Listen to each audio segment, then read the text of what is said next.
think I'm tight now. Really? I think you might have to ask questions about that. I don't know. All right. I see sound waves. We're good to go. Nice. All right. Drunk bitches be like. Drunk bitches be like. Drunk bitches be like. Welcome to Drunk Bitches Be Like. I'm Brandy. I'm Mindy. And this is all about two women, a few beers, some tipsy stories, and some drunk ideas. Welcome. Hang on. I'm Facebooking, damn it. I'm okay with that important. because I can't Facebook. I mean, I can, but not. Right. Somebody was talking about being spanked as a child and spanking. Oh, yeah. And they were like, I would never spank my grandkids. It doesn't work. Positive reinforcement is better. And when I joined the military, the first thing our basic training sergeant told us was that I need you to respect me, not to fear me, because you can't learn anything if you're afraid. Okay. And I was like, well, that makes sense. I'm not having kids, so I don't give a fuck. But also, I'm not going to respect you if you hit me. Right. I'm going to fear you if you hit me. Can you imagine telling somebody, don't hit other children, and then you hit your child? Yeah. And I mean, I'm not totally against spanking either, because, like, I feel like sometimes there's a place for it, but that's fantastic. There's spills happening. No, hitting your child is not fantastic. No, not hitting your child is fantastic. No, that's not what I meant. That's where you left off. She spilled things on her shirt. This is what happens when you pre-party too much. Well, so I already put it out there that, like, because we want to have a shorter show. Yeah. And not that we don't want to have the attention to detail and whatnot, but Brandy has to end up editing out about 30 to 40 minutes out of our shows anyway. Yeah. So what we're planning is, and I'm hoping this works out really well for me. Well, and us. I mean, other podcasts don't necessarily edit that much. Yeah, that's true. So we end up recording usually like 2 hours worth of content, and then I edit it in between, anywhere between 1 hour to 2 hours. And sometimes I don't edit out a lot. Sometimes I have to edit out a lot. Sometimes, it's just... If I can't quit saying my husband's name, it's a problem. It's a case-by-case basis. So our plan is to set a timer, which I will start right now, 60 minutes on the dot. Boom, there we go. So our plan is to do less of us, but more of us, because the less we record each time, the quicker I can get them out, which means you'll get us more often and more on a regular basis, but you'll only get like an hour of content versus like an hour and a half, 2 hours. Yeah, we get it. It's too long. And I've been suggesting that people listen to us on 2X. Right. 1.5. But then I sound like a chipmunk. Yes, who wants to hear that? And then I sound like the normal person that I am, because this is not what I sound like when you meet me in person. I mean, let's be honest. Chipmunk me is probably normal me, so that's cool. I mean, I don't know. Well, you know what I mean? Like, I started... The only reason this voice even existed is because I knew how squeaky I could be. Yeah. And then in my... I've been with the same company, but we were absorbed by another company. So when it was just a private small company, I would record the outgoing messages for different departments. Mm-hmm. I didn't choose to. Somebody heard me doing customer service and they were like, will you record this? And I was like, sure. So that's how that happened. And then that got to be known. And so this is just my default when I'm recording shit or when I'm leaving a message for somebody. I can't do voices, so literally me drunk is like my slower voice. So when you're playing this back to yourself at 1.5 times or 2 times, that's usually that's my normal voice, because that's my normal voice after I've had like 4 shots of espresso in the morning and I'm like, all right, I'm ready for the day. And then I'm going. When I've had alcohol, it slows me down. And then I start like, oh, no, I can talk like a normal human being. No, I have to consciously sit here and think about not talking quickly. It's the same thing I do in conference calls, because I have, we've talked about this before, I have an extreme sense of ADHD, which my husband, God bless him, basically follows me around our house, turning off things, shutting things down, finishing shit. Like, as much as I'm like, why can't you clean the counters? Yeah. I am. Okay, cleaning the counters is a universal thing. I don't get offended when he looks in the refrigerator for my glasses or my phone or my keys, because that's entirely possible. Oh no. So I went to my family's house the past couple of days, and it's Father's Day weekend. Full disclosure, we're recording this Father's Day weekend, so if you don't hear this for the next month, like, I apologize, that's my bad.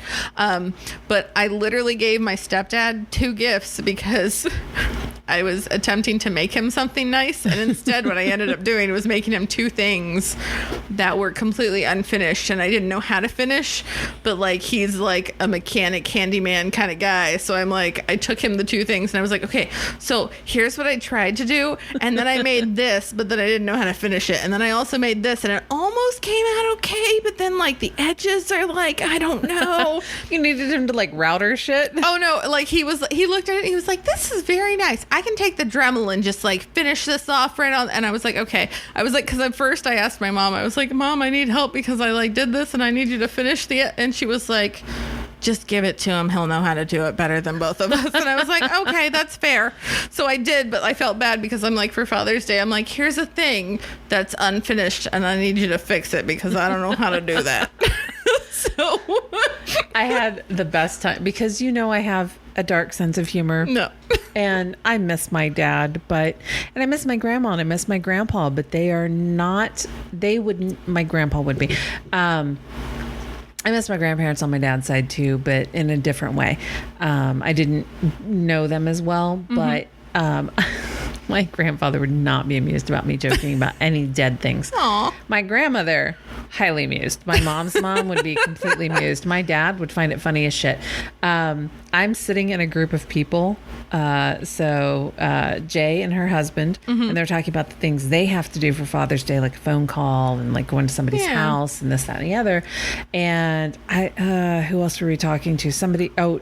My husband was like, yeah, well, we have a family call on that day anyway. And we all just went in on something that my mom bought my dad. And so that's handled. And it got kind of quiet, and I leaned in and went, my dad's dead. Which made it very awkward. I'm sorry, I didn't mean to laugh at that, but also it was very abrupt. No, I found it so funny because our friend's husband was like, oh, yeah.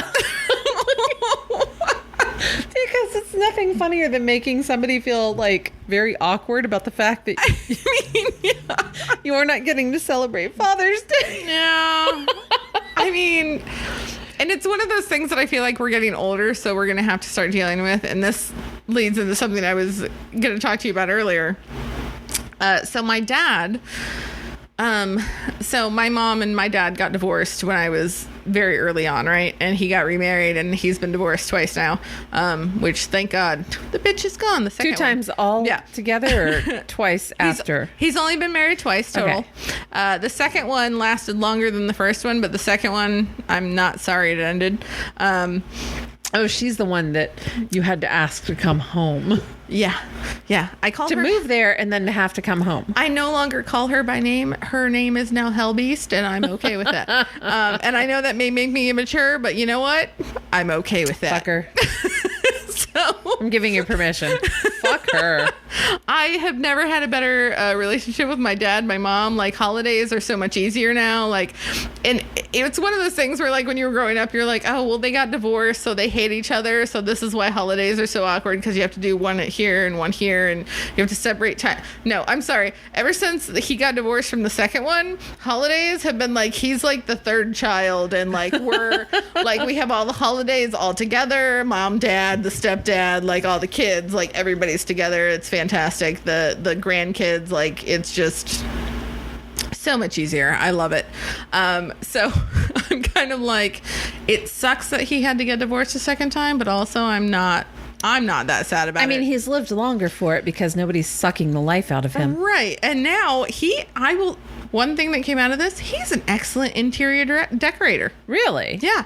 After she moved out, okay, first of all, the house looked like the fucking 80s, like puked all over it. There were, in the front room. How much Naugahyde furniture existed? a pizza guy came over to deliver like a pizza one day, walked in, and my dad was paying him, and the guy he looks over at the curtains and goes, "Oh my God, this reminds me of my grandma's house," because the curtains were like blue, like light blue and pink, like floral, like drapery that were like cascading down the sides, and like had the tassels with the like light blue tassels with the fringe. It was terrible. So like he went and redid the whole basement, made it his man cave. He's got a pool table now, a poker table, a dartboard, like fantastic carpet. Like he lives by himself. The whole goddamn house is his man cave. it is, but he's been doing one room at a time in the basement he started with, and it is fabulous. And there's a bar down there and everything. It's great. So I'm like, he needs to redo the whole house just in his image, because even the guest room that used to be my bedroom, like when I was a kid, like he redid that as a guest room, and like it's got this white fabulous duvet on the bed and these like white, black, and gray like photo frames, like pictures on the walls, and like even the lamps and we're positive that the marriages didn't work out because your dad. Yeah, no, it's definitely, trust me, it's definitely yeah. You're like, no, he likes ladies. Yeah, he definitely likes ladies. But yeah, he's fantastic at decorating. I'm like, why didn't it like but he's the kind of person that will defer to his partner to let them, because he doesn't really care. Right. But then all of a sudden it's his house and he's like, oh, well, I'm going to do this way. And I'm like, why didn't you do this in the first place? This is fan-fucking-tastic. Your house looks great. Is he going to plan his own funeral so you don't fuck it up? Well, so this is the thing. So I keep asking him questions because my mom lives over near my sister. And so like... we're getting older. Yeah. And so there's many conversations about like, okay, who's taking care of who when they get older? Like when this happens, whatever. And my mom has taken care of her and my stepdad. Like she has a whole plan. She's already paid for the funeral. She has like a marble mausoleum thing that's like with my grandma. And like she's got a thing. There's a marble wall somewhere with her name already on it and like the beginning dates. All we have to do is... I mean, I have that too, but not me. My mom has that. Has done something similar. I mean, it's one of those things where it's like, it's kind of creepy, but also kind of convenient for the people that are going to have to be there after, it happens. Right. So, I'm in the location where my dad is. And so it's like anything that happens to him, like I'm the closest relative and the one that doesn't have children or whatever else. So I'm going to be the one that takes care of it. So I've had many conversations with him and I'm like, you need to fill out a will. You need to do all these things. And he's like, it's fine. No. Yeah. Speaking of a child of somebody who has passed away, it is not fine. No, it's not fine. Like I need direction. Not only that, but even with a will, it has to go to probate. So you might be stuck with a mortgage for 6 months. Yeah. Unless they put it in a survivorship. Sorry, this is the downer part.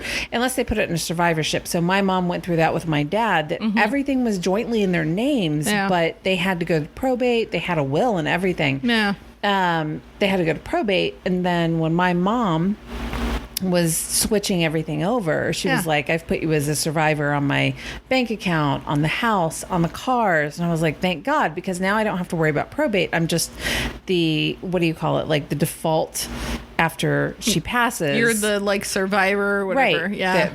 I guess that's what they mean by survivor. But yeah, you're the one that lived. It's you're the Harry Potter. There you go. Having the will is not good enough. Yeah. Yeah. Yeah. So it's a very weird thing. So you like, might just have to do it for him. Well, so I keep asking him questions so that like if it should happen suddenly, at least I have some idea of what he would want, because I'm like, all right, well, he doesn't have a wife. They've been out of court so long with their divorce. Like, I feel like me and my sister are the only two surviving children. So, like, most of the stuff gets split between us, which is fine. I have no problem with that. But, like, I need to know information about where you want buried. Because, like, his parents, where they're buried, and, like, his siblings, where they're buried, are all different places. And I'm like, I don't know what's happening. And he was in the military. And so I asked him straight up one day, and I'm like, I don't, like, what am I supposed to do with you? And he was like, offhandedly, he was like, I was in the military. I'd like to be buried in Arlington. And I was like, that would be cool as shit.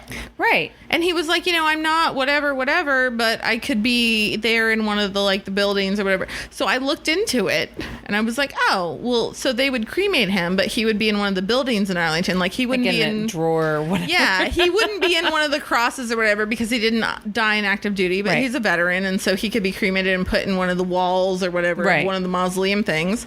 And I was like, I just picture it being a little drawer that you pull out and be like, you pull hi, Dad. out, there you go, and put him in. But I was like, that would kind of be like, I mean, my dad's always kind of been a loner on his own. Like, even though he's been married twice and he has kids and all, like, he's kind of been his own person. Right. And so I'm like, I feel like that would fit who he is.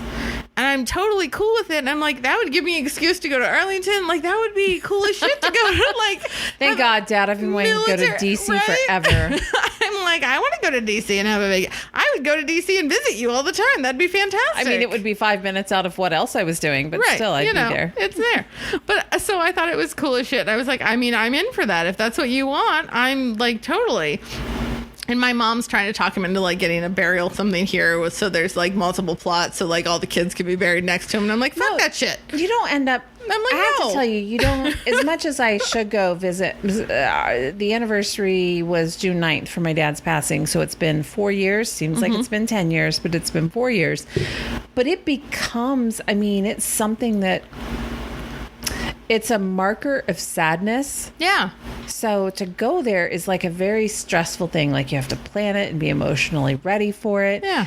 I told my mom, I don't want to be a destination. Yeah. So if something happens to me, actually, so I've always told my husband that even before we were married, like, you're going to have to be the one that makes the decision because I don't trust her.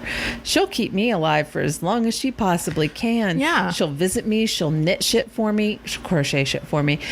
She'll like crochet me a giant pink blanket and like, little hats and shit like that. She'll dress me up. I don't need that. But also, I'm ambivalent about what happens to me afterwards because I don't want to be visited. Right. It's awkward. It's like, weird. Yeah, it is weird. And I will say, so my whole plan, like, since I've been thinking about this, that sounds weird to say. You start thinking about, like, once you get a certain age, you start thinking about the fact that you're going to die someday. And then you're like, what do I want to happen to me? No, I get it. Like, I'll be 49. And it just dawned on me that even with let's split the difference between the longevity of my grandparents. I'm someplace between 20 and 30 years to the end of my life. Yeah. I'm closer to the end than I was to the beginning. Right.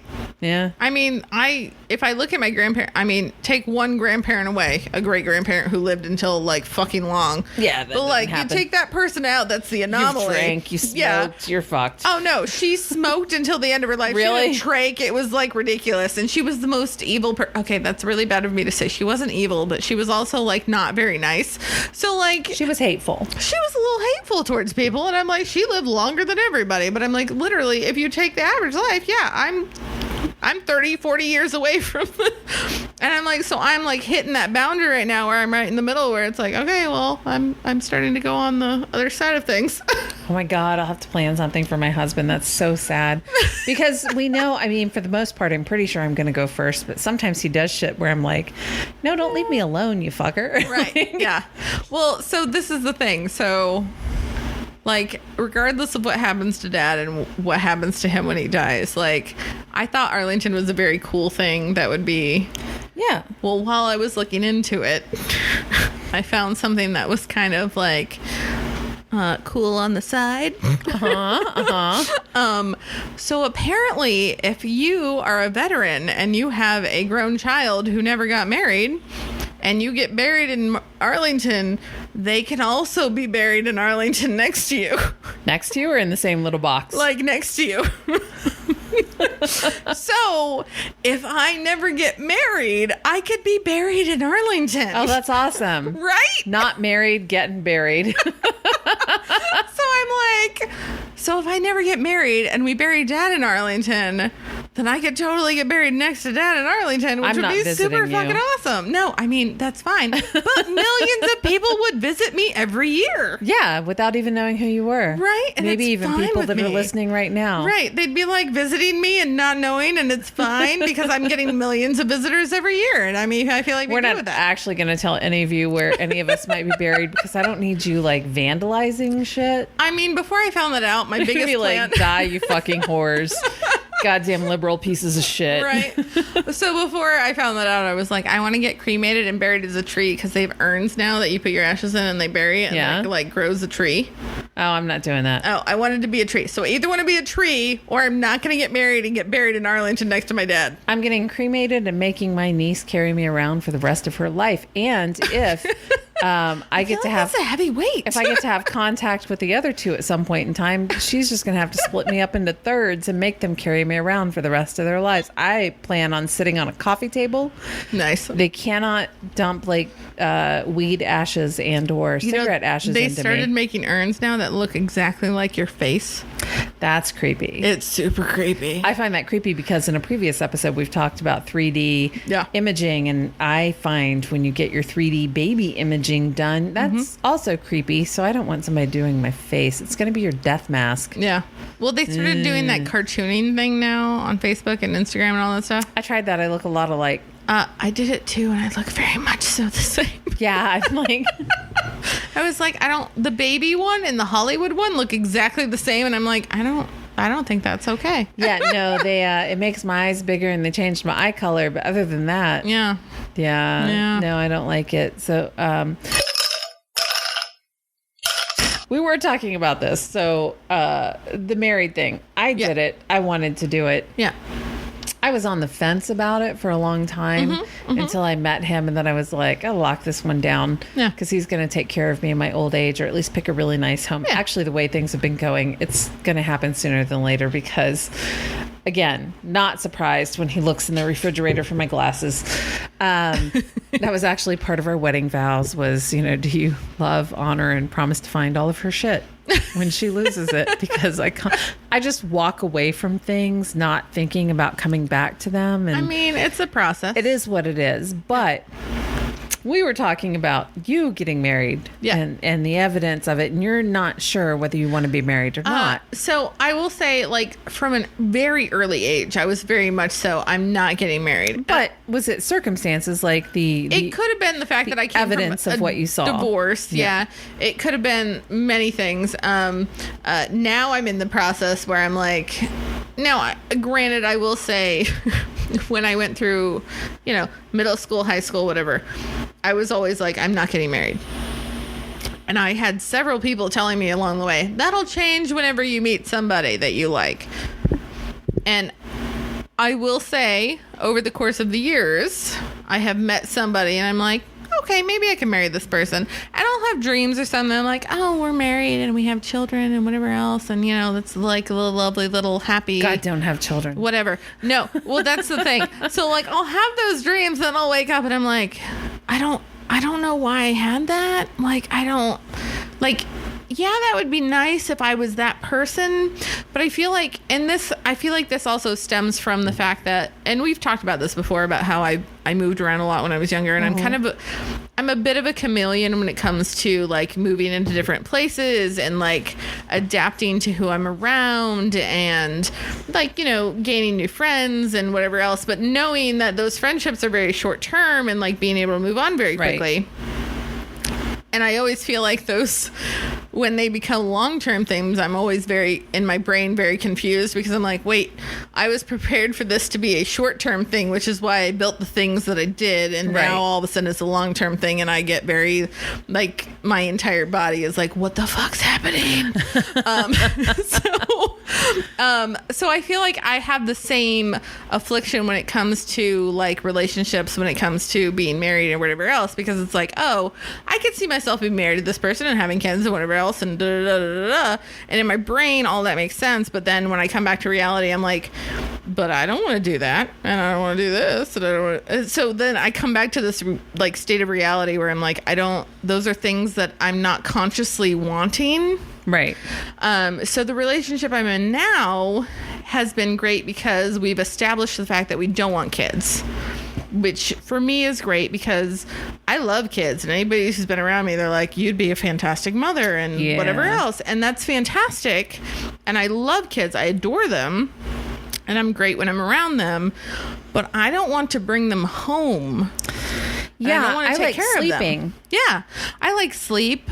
I like quiet. I have to tell you, as a mother of 3 dogs, I can't imagine having kids because you can't just board them. No. Although that would be fucking awesome. Right. Well, but that's the you thing. can't send them to boarding. And I mean, as I was thinking about, like, you're taking one of our dogs for a weekend, which she broke his heart on Friday just for a tiny bit because he bent down to like give her his hand, and she's not okay with that. If he would have sat down and ignored her, she would have been right up in his junk. Literally, she got right up M's shorts. Like, he wears the basketball shorts, so she just stuck her head right inside of him. But he's a big dude, and he bent down like kind of to the side and put his hand down, and she was like, no, don't. And so I was like, just ignore her. But I was like, where's that going? Anyway, you're taking one of our dogs. My mom is taking another one. We're boarding the third one. I've exceeded how many dogs I should have. I can't imagine having kids and trying to leave for a weekend because I could not leave 3 children with my mother. Well, no, and that's the thing. Like, my mom is fantastic, and she babysits my She's gonna sister's teach her kids weird shit to call their junk. I mean, yes, probably. But like next weekend, we're planning a family camping trip. And my sister's like, we would have to camp in the tents, and there's a whole thing. And so maybe they only come down one day. And like, there's a whole negotiation, and like, who's coming when, and which parents coming. Are the both parents coming? Are both kids coming? Or is the grandma coming? Is she watching the dogs and the cats? Because they also have a dog and a cat. So it's like, if they leave the house with the kids, like, there still needs to be somebody there to watch the dogs. So like, there's a whole dance that you have to do when you have all these variables. And not that I'm not willing to do it, but I also am very aware of the fact that I enjoy my life as an adult, as a single adult who doesn't have children, who we had a cat and a dog, but recently, within the past couple of months, we had to let go of the dog. He was getting older, and it was time, and he is very much so missed. But it's never easy. I think I commented when he had asked the question on Facebook. I'm like, they tell you. Yeah. They'll let you know that they're not enjoying what's happening right now. So. And he was getting to the point where we had to carry him everywhere, and his hips were going. And so it was very much so a situation where, like, he was ready to go. And he was 14. So for a dog, I mean, that's a very long life. Especially for his breed. Oh, yeah, absolutely. He was a bigger dog. So it's just, we've gotten to the point where we now have just a cat who is 14, and he, I feel like on a daily basis, takes life into his own hands because he is an indoor-outdoor cat, and I've had tons of people tell me, like, oh, you shouldn't let him out. And while I'm like, okay, maybe I shouldn't, he is so unhappy just being in the house. I'm like, he's so old. I would rather let him enjoy life and go and do things that he wants to do. He's got all of his shots. I keep him on flea medication. Like, he's got all the things that he needs to do to go inside and outside. He's got a bell on his collar to try and, like, detract people from, like, or not people, but birds, possums and things like that from attacking him, or birds, stop or whatever him from else. attacking birds. Right. So I'm like, we do everything we can to make sure that he is healthy, happy. And I will say he's the healthiest he's ever been, honestly, in his life, since we've been letting him go outside and, like, run around and have fun. So I don't know. It's just, at this point, we decided we didn't want to have kids. And so the whole marriage thing is kind of like, well, we could get married. I don't know if we want to get married because, like, the situation works okay, but also we're in that point where I start to get worried, like, we're getting older. Right. And if one of us needed to go in the hospital for anything, if you don't have any rights, we have no rights to each other or anything like that. So that's where I start to get a little, like, antsy on the whole, oh my God, should we get married? Should we not get married? I don't know. And then, like, earlier I brought up the thing with Dad getting married at Arlington. And I'm like, well, fuck, if I don't get married, I get married in Arlington. So that seems pretty cool. So I don't know. So it's just, it's a very weird subject to, like, talk about, because I'm like, I don't don't like marriage is not a thing that I look at as a romantic thing anymore because Right. we're together. We're okay being together with where we are. So the romantic aspect is always going to be there. It doesn't Right. matter if we're married or not. And so the marriage thing is more of a financial, contractual, whatever kind Right. of a thing to make us so that like I can go see him in the hospital or, you know, if anything happens, like we're more connected in that way.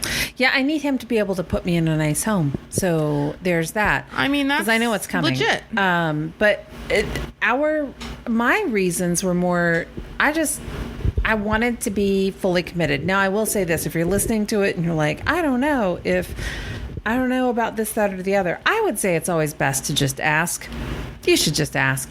Otherwise, out of curiosity or with, you know, jewelry, Yeah. ask. I mean, that's the worst that could happen.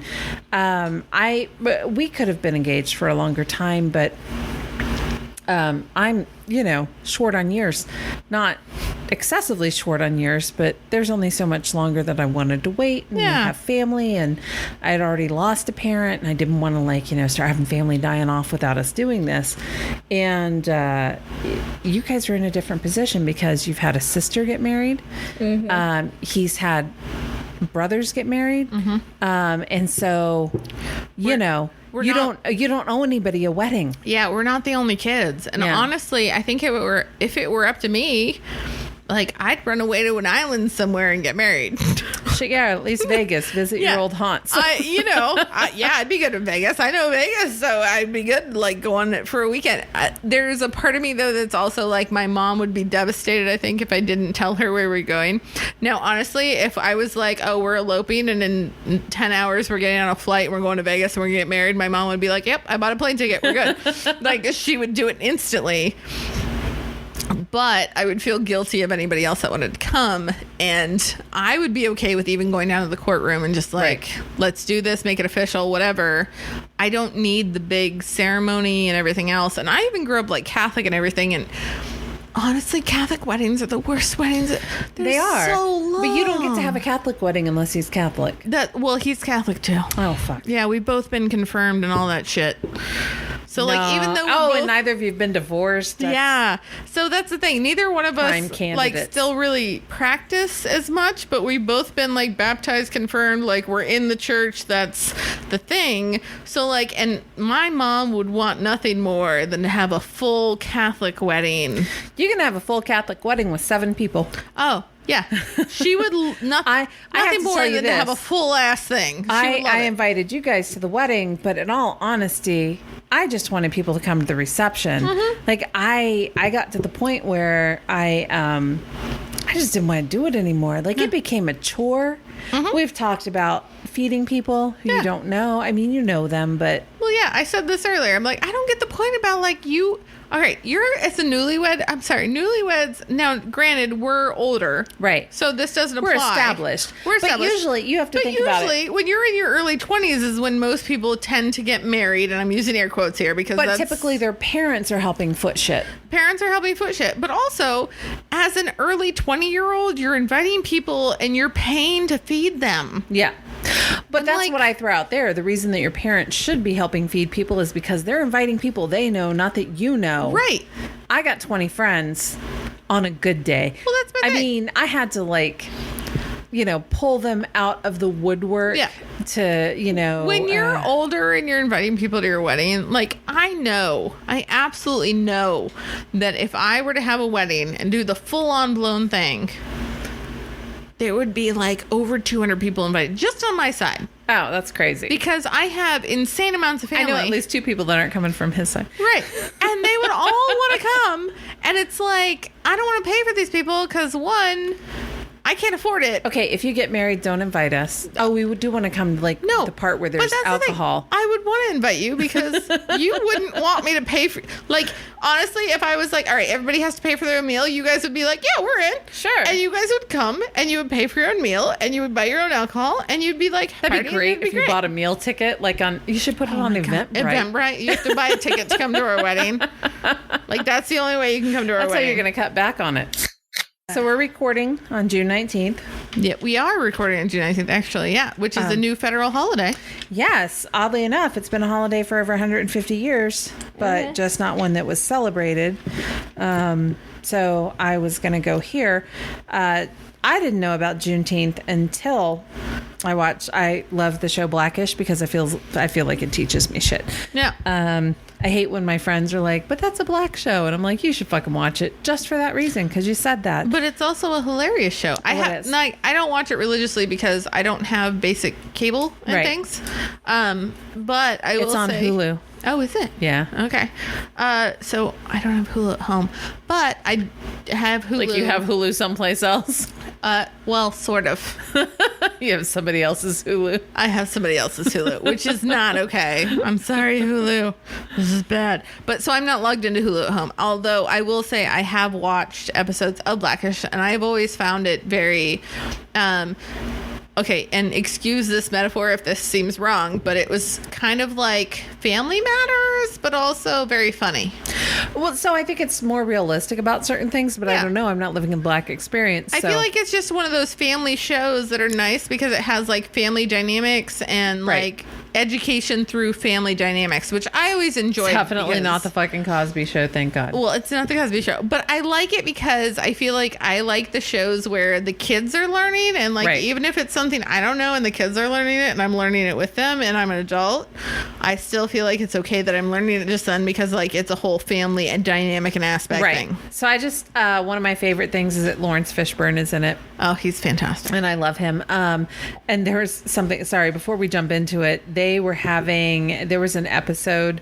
So if you guys don't know who Lawrence Fishburne was, he was in The Matrix. Mm-hmm. I forget what his name was in The Matrix. Oh God, he was the older dude that offered the pills. Yeah. So the funny thing is that he made this joke. He was like, his daughter Rainbow, his sorry, his daughter's named Rainbow? Daughter-in-law is named Rainbow. You have to watch the show and figure out why.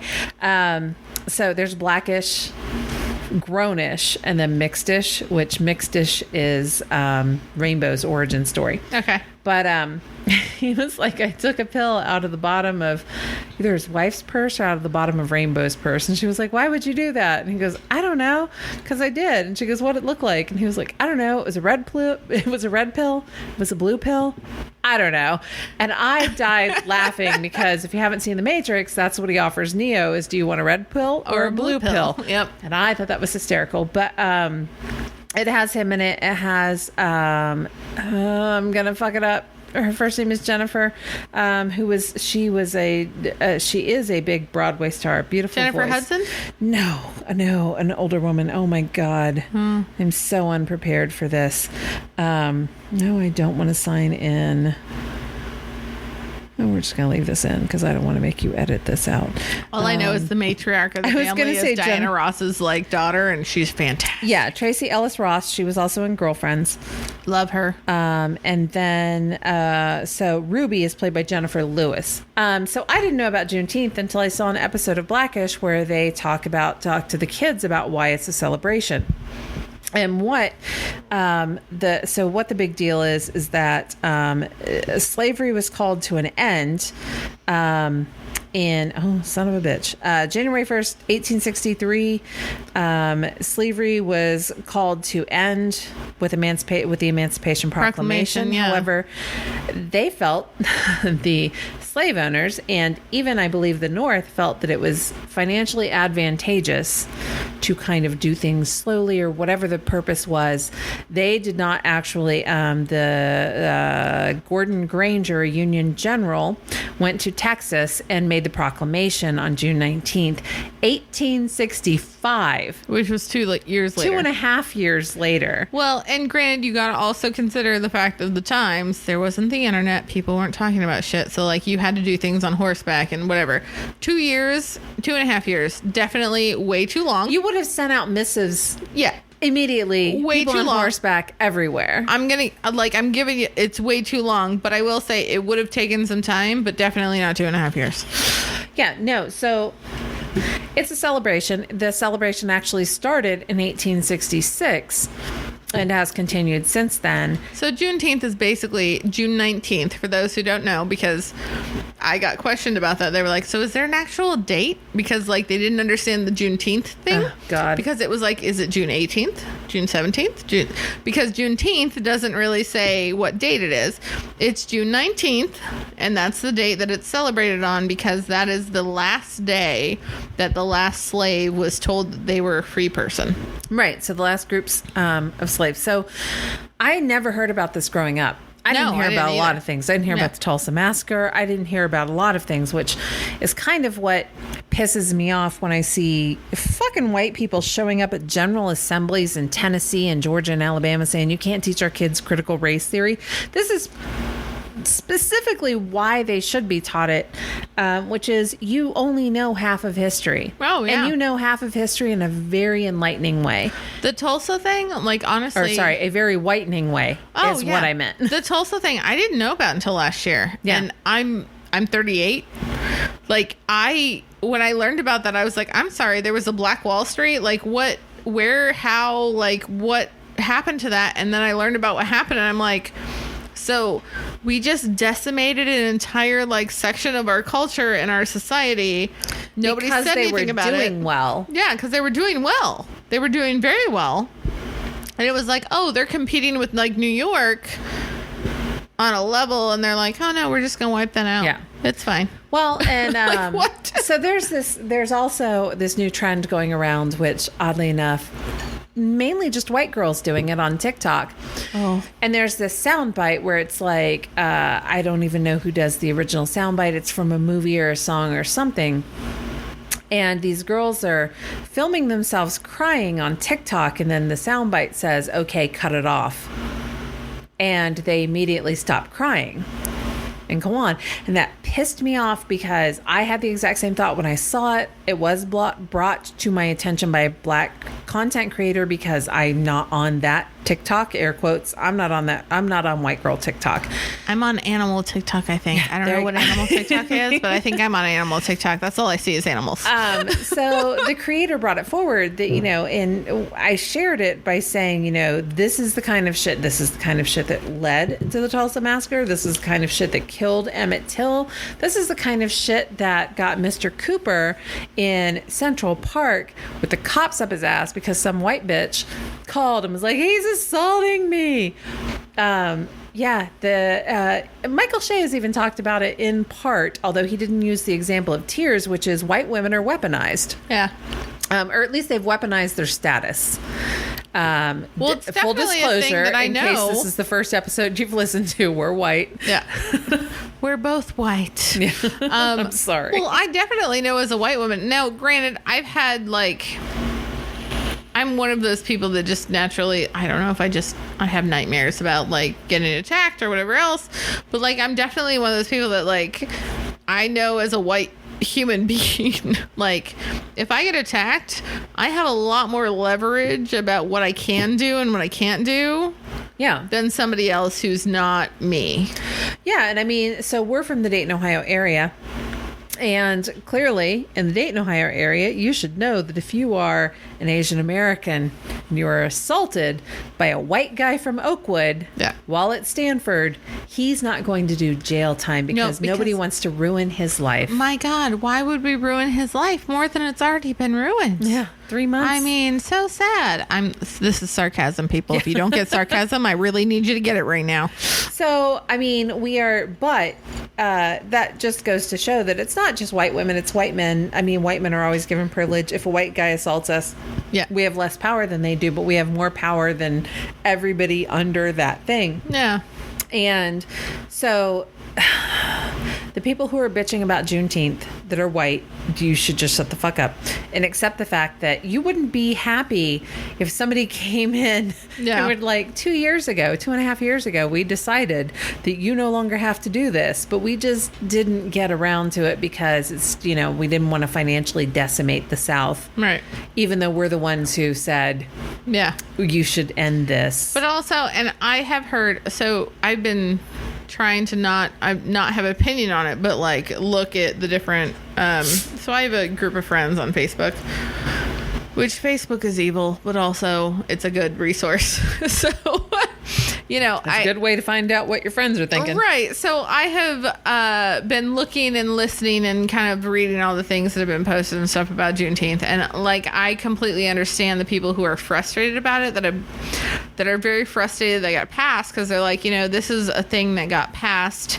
And while it's now a holiday and more people learn about it, it's also one of those things where as a culture and as a people, like black people and people of color are still getting prosecuted on the streets. They're like, they asked for police reform. They've asked for like fair treatment. They've asked for all of these things that have not been addressed. And it's like, oh, you made a holiday out of a day that celebrates us, but also it benefits you because it gives you a day off work. So it's like all these white collar workers now who get holidays off work for federal holidays, they get a day off work. Yeah. But like, they haven't passed any police reform. They haven't done anything that benefits the community of the people that this holiday is supposed to be celebrating. Right. And so I totally understand. And not celebrating. It's marking the passing. Yeah. But like, educating other people about it. And so it's like, I understand where people are frustrated, because it's like, okay, yeah, you made a holiday out of this thing that is great because it marked the end of slavery and whatever else, but it doesn't address any of the things that are currently ongoing. Right. It doesn't address any of the things that started. Right. It doesn't address policing, which started during the times of slavery to bring back slaves. So it only affected black men and women. Right. It doesn't address brutality. It doesn't address a wealth divide. It doesn't address the Emmett Till anti-lynching bill, which I think that would be a no-brainer to just fucking pass, that you shouldn't lynch people, and that there should be a specific penalty for doing so. Mm-hmm. It just feels like Juneteenth is window dressing. It does, and that's the thing. And I feel bad because I was kind of excited when it first got passed, because I was like, oh, this is a step in the right direction, because as a white female, I didn't know about Juneteenth, honestly, until the past 2 years. Like, I got educated about that in the past couple of years, and I was like, oh, and I feel like I should have known about that growing up. Like, it should have been something that I was taught, but I didn't know about it until the past few years. So when they passed a national holiday, I was like, oh, this is great.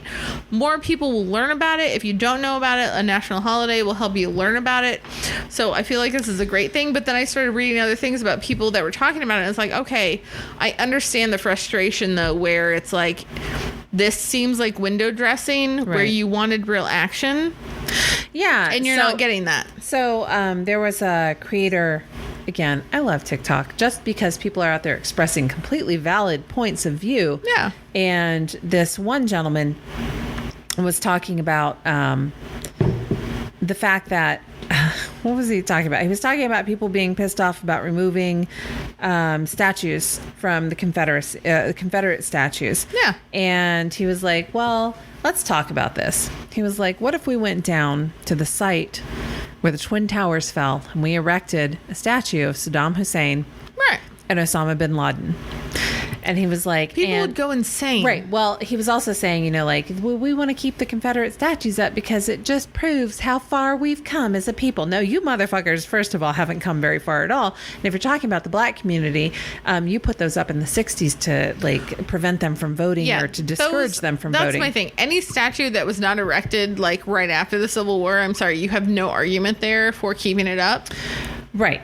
And at least if you're going to keep it up, put up a label that tells people exactly what it is. That it was bought by the Daughters of the American Revolution or some bullshit like that, and that it was put there to prevent or to discourage blacks in the South from voting.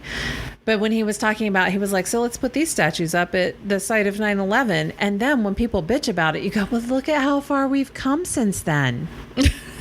We've come such a long way. Which nobody would tolerate. No, absolutely not. So and with Juneteenth, you have a very optimistic view of like, maybe people will learn. Shit, we've had Black History Month for how long? And there's still every white motherfucker with a hee-haw accent. And we're from Ohio.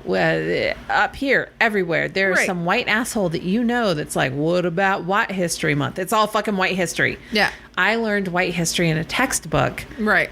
I didn't learn black history in a textbook, and they're so closely tied together. Right.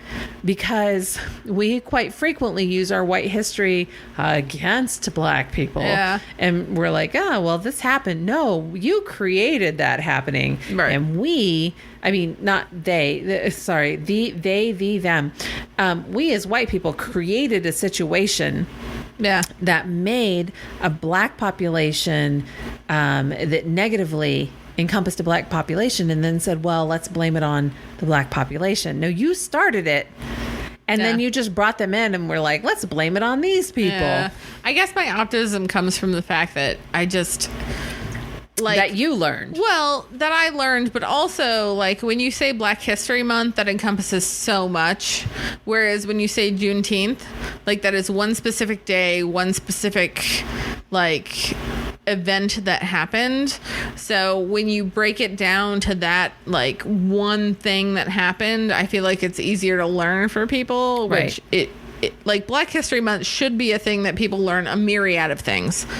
And Black History Month shouldn't even be a thing because you should be learning Black history every day of the year because Black history is intertwined with white history in the United States. Honestly, immigration and immigrant history should be learned every day of the week in American history because America is based on the fact that like the first thing I remember learning in my history classes is that America is a melting pot and that's who we are as a country. Yeah. And so like I remember learning that fact, but then it's like everything that you learn after that I feel like is a contradiction of that. This is a melting pot and we welcome everybody. So I don't like so yes, I was taught the same thing and I don't like the connotation of a melting pot. I swear to God, I'm not virtue signaling. I prefer the description as a stew.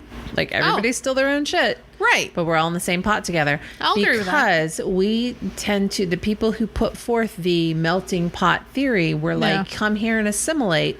Yeah, I don't like that. And we're going to take credit for everything you're doing because you assimilated. Well, I always had this huge argument in my brain even as a young child whenever like... So the melting pot thing was always like ingrained in you, right? It's through school. It's like melting pot, melting pot, melting pot. That's who we are as a human beings. And that's who we are as a country. Like we bring all these people in and like we're fabulous at bringing immigrants in, which by the way, we're not because every time we do, we like revolt against it. Right. But like when we bring them in, it's like, I always enjoyed the fact that like learning that we don't have a national language. It's like, oh, we don't because we're a melting pot of people and we bring immigrants in and we let everybody in and we're so welcoming and blah, blah, blah. And I feel like as a child, that's what I learned. And then when I became an adult, it's like, fuck you people. This is what you tell me as a child. But then the practice that you have as an adult, you don't want to let anybody in. And it's like, if you do, you want A, B, and C to happen. You only want the smart people. You only want the educated people. And it's like you either welcome people or you don't. And like, we don't have a national language, but there is so many people that are like, oh no, you don't speak English. Go back to where you came from. And I'm like, I don't, like, who are you and why are you such a fucking asshole? How do you classify? I always get annoyed by we want the people who are educated. Well, not a lot of people have access to education in the outside world. Right. So you can't, how do you look at the Middle East and say, I want somebody educated? Well, females in the Middle East don't have the same access to education as males in the Middle East. Yeah. So are you going to allow females in because they are discriminated against? But then you're not going to let anybody in who's a Muslim because God forbid they're a terrorist, and that's how we label all Muslims because they're terrorists. And that annoys me also because people want to throw around that whole like freedom of religion, and I'm like, no, it's freedom from religion. Right. You can't make somebody be your religion. Right. And the people who use religion as an excuse to have a law annoy the shit out of my husband. They annoy the shit out of me because he is the first person to be like, separation. Oh, yeah. You can't make laws. Well, we were founded on. No, we were founded because of, not on. Yeah, we were founded because people wanted to get away from the church. And I understand that they were trying to get away from the church because they wanted a different church. But like the whole founding of the country was they wanted to get away from that church. So they wanted freedom from that church. So they wanted freedom for everybody to be from that church. So it's like, if you want freedom from the church that you were running away from, Yeah. then you need freedom from any church that anybody's running away from. Right. I have freedom from Scientology, and that's just how it is. My God. So I need to ask you this before we leave, because you brought this up on Facebook to the post, and I hadn't asked you because I was super intrigued, but I also feel like I needed to hear this firsthand on the podcast. I know where you're going with this. So you ended up shirtless in your front yard or something? Almost. Okay. Not my front yard. Okay. So I left my house the other day. If you guys aren't aware, the Brood 10 cicadas are out. Brood X, whatever the fuck. I called it Brood 10. In my area in particular, it sounds like somebody has set off your business's fire alarm, because it's just this constant. It's loud. It's, I think my husband clocked it at like 110, 115 decibels in our backyard. He has a decibel meter? Yeah, he's got a decibel meter, and he loves it. So he clocked it at that. It has been obnoxious for 3 weeks, if not longer. We're looking forward to them going back into the ground, horny and satisfied. Our friend. Don't the males die and the women just go back in the I think ground? so. I don't know. I don't know. I get didn't look into it it. up. I just don't care. Right. I just want them to stop. I want all the ones that died from me to die. One of my friends refers to them as horny flying sex crickets. They're obnoxious. Yeah. So I realize that they're not harmful. I know this in my head. I walked out of the front door. I very rarely go out the front door. I usually go out the garage and close it behind me. I go out the front door, and I felt something smack me in the head while making noise. So I just started beating myself in the head, which must have looked great on the Ring camera when it went off, and told my husband, hey, there is motion at your front door. So I'm beating the shit out of my head. And then I walk away because I found nothing in my hair. So I get in the car. I have to get storage tubs that are only available at Walmart. Otherwise, I would not be going to fucking Walmart. I have my reasons for not going there, but they are all weird and social justice-y, like white fucking virtue signaling bullshit. It just is what it is. I don't like to give them my money, but I also would appreciate people carrying some more shit. So I have to go get these super big storage tubs to put shit tons of blankets in, because I love blankets and I don't need them right now. So I get in my car, I drive there, no issues whatsoever. I grab a buggy, I go inside. I went inside, I grabbed a buggy, either way. And when you go in Walmart through the home goods side, there's typically a seasonal area. So I let's see what's in the seasonal area, because I saw a 10 by 10. I'm always looking for a good price 10 by 10 easy up. Yeah. I turn, and then I hear and I'm like, where the fuck is the cicada at? There must be a cicada near me. And then I hear, sorry, before I go any further, I don't wear a bra very often. I who certainly does after COVID? don't wear a bra in Walmart, because Who needs to? Who's wearing a bra in Walmart? No, it's fine. So I just have an oversized t-shirt on. I go into this aisle, I'm looking at this easy up, I hear this sound, and I'm like, where is that sound? So now I'm keyed in on it, and then I hear it again, and it is behind me. Oh, God. But on me. Oh, God. So I'm smacking my back. Brandy can attest to the fact that I don't have a long reach. She's literally smacking her back right now. Well, her shoulders. Yeah, I was smacking my back. And then I did what you do when you're pulled over by the cops and they ask you to lift up your shirt. I just started grabbing the collar of my shirt and feeding my shirt upwards until I found the cicada, and then I threw it. But I tell you that I almost had, the only thing holding my shirt down was the fact that the front of it was tucked up under my boobs, because if you would grab the back of your shirt and just pull it up, it naturally becomes... Oh, yeah, the front of your shirt comes up, too. Yeah, but it kind of becomes a halter top, because your boobs stop it from going too far. Oh, yeah. I would have stripped down naked in the middle of that goddamn store. So I was dancing around, pulling my shirt up. That means that your boobs jiggle. So more of the shirt is letting go of your boobs than you would expect to. Right, And I finally grabbed the cicada and I tossed it. And there are people standing around looking at me. And I was like, bitch, don't look at me. Don't look at me. Because you almost saw way more of me than you wanted to. And then there's probably some security tape that's going to show up on fucking America's Home Videos or America's Funniest Videos of some dumb bitch in Walmart trying to get a goddamn cicada off of her who knows that it is not harmful or dangerous. I mean, they're not harmful or dangerous, but they're a pain in the fucking ass. They're creepy as shit. I went into a house the other day and I almost did the same thing you did. I've done this twice now in probably the past 2 weeks. So once I was walking into a house and like they were dive bombing and I was like, you know, brushed them off with my hands, whatever. But I walked into the house and I'm like, all right, I'm good. And I walked around the corner and I was in a vacant house. Nobody's been living there for a while. And I walked around the corner into like a hallway. There's no lights on. It was pitch black. And as soon as I turn the corner, I hear this loud screeching noise in my ear and I'm like, son of a bitch. And I'm like, I started like, you know, hands on the shoulders, head, everything else, trying to pass things on, and like nothing's happening. It's still screeching in my ear. I get outside and I'm like pulling the shirt off. It's like there's, I don't know where it is. It's finally on my shoulder and I like toss it. I'm like, all right, he's finally gone. Okay. Are we good? Was that the only one? I don't know. Because they've been dive bombing me every time I've come to this house. I don't like, they're a pain in the butt. Thank God we live in Ohio and they are like on the way out. They are on the way out. No, I just, we went to, you remind me, I went to U-Haul. We have a storage unit at U-Haul. And so I went there to drop some stuff off and I'm sitting in my van looking at you have to like clock in, like you have to sign in, even though the doors are open, you have to sign in and then sign back out. Mm-hmm. So I'm sitting there looking at the little sign-in pad.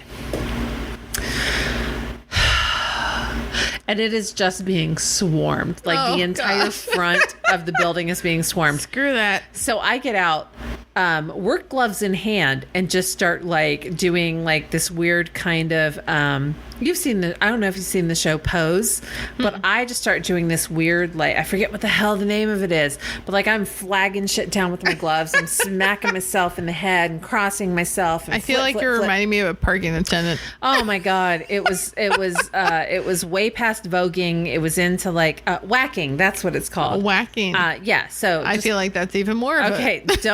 Don't Google that. Just search drag queens. What? No, don't search drag queens whacking. Don't do that. Dancing style whacking. It should lead you to something fine. No, just put on your safety search and you'll get. Anyway, it's way better than the other choices. Yep. Anyway, so I get to the door and I'm still like swinging glove above my head as I'm trying to sign in because I'm hoping that it will keep them. It'll keep them from swarming me. And I have to go back to the van because there are no carts with which to load my things. Oh, no. So then I sit there and I look in the rearview mirror until somebody returns one. Then I run back inside, flinging a glove above my head. Yep. There's this very old man whose girlfriend or wife has left him sitting at their open storage unit. And he is just staring at me out the door. And I'm like, I know I look like a goddamn crazy person, but they're cicadas. And he's looking at me like, I've seen way worse. He was just an old black gentleman. And he's like, bitch, I've seen way worse in my lifetime than a fucking cicada. And I'm like whacking myself in the head. That was the best part of my entire week. Cicadas, almost naked in Walmart. And it was a good time. We have had an eventful time here in Ohio. Ohio, this part of Ohio tends to be tornado traumatized. Yeah. So we're right next to Xenia that has had what, 2 F4 or F5 so tornadoes? 1974 it would have been an EF5 at the time. It was an F5 at the time, and that because they've redone the scale, and then they had an EF4, I believe, in 2000. So 1974, 2000. 2 years ago on Memorial Day, the Dayton, Ohio area was hit by a tornado which caused death and destruction across it. Oh, yeah. And then this is June 19th. So June 18th, we were at the bar playing Cards Against Humanity, as we do. I totally pieced out on everybody and was like, I'm going to Columbus, which is only an hour away. And I thought we were going to get hit after. Like, no, it just skirted past your ass. Like, it took the exact same path the fucking Dayton tornado did. It did. Like, through a couple of country I'm gonna counties. Go south. Yeah. So it took out a couple of farms, some farm animals, a bunch of shit laying around. And then we are sitting in Miamisburg, Ohio at a bar, and the lights start flickering, and then our phones start going off saying there is a tornado in West Carrollton. West Carrollton is a populous area. It's not a flat area. No, it has is houses. A suburb. So now there's all kinds. So just search for Dayton, Ohio, tornadoes and limit it to the past week or two. Let's say month. In the past month. And you will see some lovely shots of tornadoes above Kettering, West Carrollton, Miamisburg, in this area, but they weren't touching down. But it was there were funnel clouds everywhere. The funnel cloud above Sycamore Hospital was insane. There was one that somebody was taking where it was above Kettering from. It's the Kettering Medical Center in Miamisburg. Oh, my bad. Okay, so there's that. But there were sisters that posted their photos. One was in a Meijer, which is a regional store, was in a Meijer on Alex Bell, and her sister was in a Speedway, which is across the street. They were both taking pictures of the same fucking funnel cloud that was above Kettering. Yeah. So it was quite the evening. We were to the point where we were asking the proprietor of the establishment, where the fuck are we supposed to go? Like, should we go in this hallway behind us? And he was like, no, it's on the second floor, dumbass. And he was like, if anything, we would go here. And when he told me where it was like, it's full of stuff. I'm not sure how there had to have been. We were probably close to max capacity last night. Yeah. And I was like, how the fuck are all 100 and something of us going to get in that goddamn storeroom? Oh, no. I am definitely I don't want to say paranoid, but I'm definitely a very conscious person of tornadoes. When I bought my house, I was very much so like, I need a basement because I need a place to go if there's a tornado. So... Because I live in Ohio, and I know it's a fact of life that there will be tornadoes at some point, and let me preface this by saying there are only certain cities that have tornado sirens because Dayton, Ohio does not. Yeah.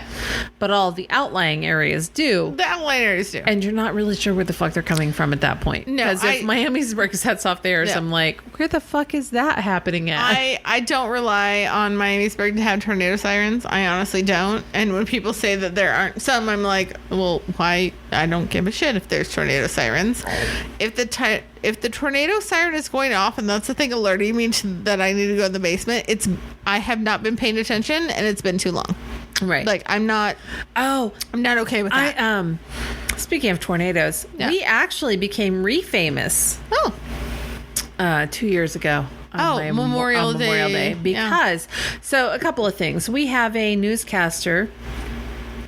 I felt my heart was like going out to her because I didn't know if she had family in the areas or whatever, but she was highly stressed and she was kind of tearing up on camera. And I was like, if you're not fucking tearing up, we had 19 tornadoes on Memorial Day weekend breaking out everywhere. Yeah. And she was a little teary eyed. I don't remember what her first name is, but her last name rhymes with fried eggs.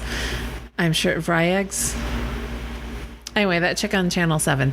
I didn't watch Channel 7. Sorry. So then... I used to work at 2245. On another channel, which I think was that one, somebody had rehired Jamie Simpson. Jamie Simpson was a much maligned weather person. He had had a DUI wrecking into a ditch, I think. He was... So, well, I don't want to cast suspicions. He may be recovering now. Right. However, so there were some issues happening. So a few years ago, he had some legal issues and he left the area. Right. For some extensive self-exploration. Right. So then he had come back. I think he was at a different station than the local CBS station. He was in a another different one. station. Yep. And then, so Michelle Vrideeggs is going on about the tornadoes. And then we switch over to another channel. And apparently it was a channel that was carrying The Bachelorette because people started sending in hate mail. Yeah. So I worked at that channel at the time. Oh, were you there then? I did. So I worked at that channel at the time. And what happened was The Bachelorette was supposed to be on. But instead, there was a fucking tornado warning, which... I'm going to say this real close to the mic. If there's a tornado warning, fuck you. Listen to the tornado warning. So what happened was our meteorologist at the time, who was Jamie Simpson, was on air, and people were calling in because they were very upset that he was breaking into the broadcast of The Bachelorette because there was a tornado warning and people were getting hit by tornadoes. Actively. And I'm going to say this again. People were actively getting hit by tornadoes in the Dayton area. So what happened was these white privileged fucking assholes. Because you know they were. were in the suburbs going, why is my Bachelorette getting interrupted by these weather alerts? Because fuck you all. And what was happening was that people in Dayton were getting hit by fucking tornadoes. Yeah, we're still not recovered from it. People are not still recovered from it. Personally, personally, my life wasn't interrupted by it. But honestly, if you drive down 75, though, if you drive you up still and down see blue the corridor tarps of 75, everywhere. yeah, there are still roofs that have shit on it. There are still trees that you can tell are downed and split by where the tornadoes hit them 2 years ago. So fuck all of you who think that tornadoes were not the devastating thing that they were. Because I'm sorry you didn't get to see your Bachelorette party, but you know what? People were getting hit by fucking tornadoes. Right. So Jamie went off because people were sending in hate mail to the. They were tweeting. While I'm not a fan of his, I will 100% support him on So this. you can go online and search Memorial Day Jamie Simpson. You're going to find some video of him being like, people, there is something more important happening than The Bachelorette. Yeah. We are talking about people's lives, and you are complaining about he went off. We became national news because he went off 2 weeks later. He got a DUI. He got a DUI. Which, I mean, honestly... He had just made a comeback. Yeah. He had made this strong-ass comeback, and then... No, way to waste your comeback, Okay, dude. don't put his name in the description of the episode. No, it's fine. I was friends with him on Facebook for a while, and let me tell you... I mean, I respect his weather casting abilities, but also, he's kind of a dick, so... There you go. The photographer at my wedding was like, oh, him? He got a lot of chances, and he's an asshole. And I was like, really? Yeah. Nah. I'm sorry, you can only do things so many times before people are like, fuck you, dude. Right? I am, as part of our semi-honeymoon, my husband and I are going to Indianapolis July 8th through the 12th. And we are going to Indy Pop-Con, which is a popular, a pop genre convention. So it's a little bit of everything. It's different than the convention I have been going to, which is anime, because we've talked about before. I've aged the fuck out of anime. So we're going to it. Here's the deal. Feel free to tweet hashtag Indy Pop-Con. And we entered for an award for the podcast, episode 8, our Punky Brewster thing. If you haven't heard about it and you were listening to this, you're way fucking behind. So I'm hoping this one comes out before July 8th. I'm putting some pressure on Brandy. I'm going to do it. But we have put ourselves in for a podcast award, as have everybody that put themselves in for an award there, and we are hoping to come away with a prize, at least in production and or comedy. We put ourselves in for explicit because they didn't have a comedy channel, so fuck them. So hashtag Indy Pop-Con. Let them know that you're listening to us. How do you find us on Twitter and tag us? On Instagram or Twitter, you can find us at DBBL_podcast, or on Facebook and YouTube, you can find us at DBBL Podcast, or you can go to our website, which is dbblpodcast.com, or you can email With the blah, blah, blah, blah. Remember us? Or you can email us at dvblpodcast@gmail.com. So as always, we appreciate you guys listening. We hope that the new format is going to go well. Otherwise, we're just going to go back for talking for 2.5 hours and start releasing it without any edits whatsoever. We thank you for your support. We thank you for interacting with the podcast. We are on almost every podcast app, so recommend us to your friends and family. Please and make listen sure to us and subscribe, do all the things that you can on the app that you subscribe to us. For sure, make sure to subscribe because downloads count. And when you subscribe, it automatically downloads. Actually, turn on automatic downloads. That would be very helpful. Because you want to hear us whenever we make new things. Hopefully, by the time this comes out, we will have passed 400 downloads, which is actually, for me, kind of a big deal. When we started this, we expected to have about 10 downloads per episode, which would have put us at 80 by now. And we are almost at 400. We are on our way to 500. Yeah. I will say this. I will make this promise. If we go over 500 downloads, I will make limited edition promotional wear available, and we will we won't even auction it off. We'll just give it away. I will say, if we get over 1,000 downloads, we will do one live episode. With like probably makeup and or wigs on. So who knows? I'll just wear makeup. I mean, listening wise, you can hear us. If we go somewhere public, I'm definitely wearing a wig because I mean, I never pass up an opportunity to wear a wig. I will say this. If you want to hear us and or see us live, and if you see us live, there might be a modest fee involved because, again, we don't feel like we should pay to have people eat. No. But no, we would, if we get 1,000 downloads, we will work out how we are going to do a live episode. Yep. And hopefully those of you in the Dayton, Ohio area are able to join us. I've actually had requests for the episode to be live because they just want to see us drunk in person. Which I will contest. We are drunk. I promise you. Oh shit! What are we drinking? I started out with a Sam Adams, 2 different summer ales. I actually wrote it down, but now I can't remember it. So go to our Instagram and Porch Rocker. Porch Swing was the wine I gave you. So I had a Sam Adams Porch Rocker, 2 of those. I had 1 Sam Adams Summer Ale. I have had 4 Building 26s at Star City. We don't speak for the brand or the bar. I will sell you. I went to Double Wind and got a Dunkel, and I went to Southern Ohio Brewing and I got a Dunkel something. And then I came to Star City Brewing. We don't speak for the brand or the bar? Nope. And I got 3 glasses of wine poured into one so that I could get a mixture. And I've had black raspberry, I've had strawberry, I've had lemon, I've had watermelon? mango and watermelon. And I've had all of those mixtures mixed all together. And the wines have been delicious because they make fabulous fruit wines.